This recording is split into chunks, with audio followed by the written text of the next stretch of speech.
56 ans après les indépendances, Porto-Novo, la capitale du Bénin, reste sans attribut. Et c'est fort de ce constat que les fils et filles de cette ville ont décidé de se réunir autour d'un creuset structurel de réflexion, d'action et de construction de Porto-Novo dénommé FRD, Front des Républicains pour le Développement. En présence des populations et du roi de Porto-Novo, Maître Jacques Migan et les siens ont présenté le mouvement destiné à conduire à la construction d'une ville moderne, libre et démocratique. Et selon Brice Ba, ce mouvement est le fruit d'un travail de longue haleine. Les Porto-Noviens, dans un élan collectif et désintéressé, ont décidé de prendre leurs responsabilités et ont mis sur pied dans les 100 quartiers, je dis bien dans les 100 quartiers que comptent les 5 arrondissements de Porto-Novo, des cellules de 25 membres chacune, afin d'identifier les thérapies urgentes à appliquer pour un Porto-Novo prospère et rayonnant.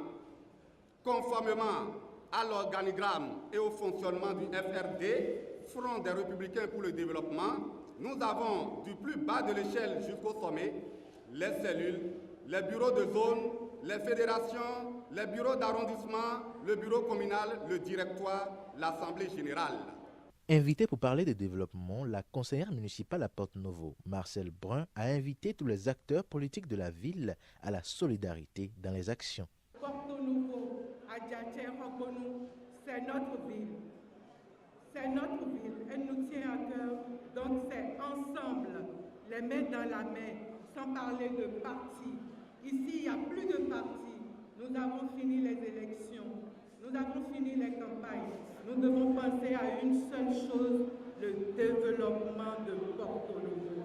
Quant à Jacques Migan, il donne ici les grandes orientations du FRD qui seront bientôt inscrites dans un document stratégique. 1. De créer ou d'améliorer un plan d'aménagement du territoire de Porto-Novo. 2.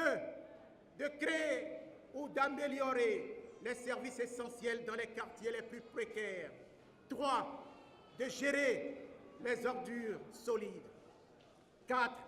D'identifier et de créer un ou plusieurs projets par quartier qui mèneront à un développement économique intégré au patrimoine socio-économique. 5. Enfin, rechercher les sources de financement et des capacités de gestion et de suivi de la mise en œuvre des projets. Plusieurs délégations venues des 4 coins du Bénin ont apporté le soutien indéfectible au FRD. Quant au roi de Porto-Novo, il a rejoint les propos de Jacques Migan sollicitant l'accompagnement soutenu et constant de l'État dans ce projet de réhabilitation de la capitale du Bénin, Porto-Novo.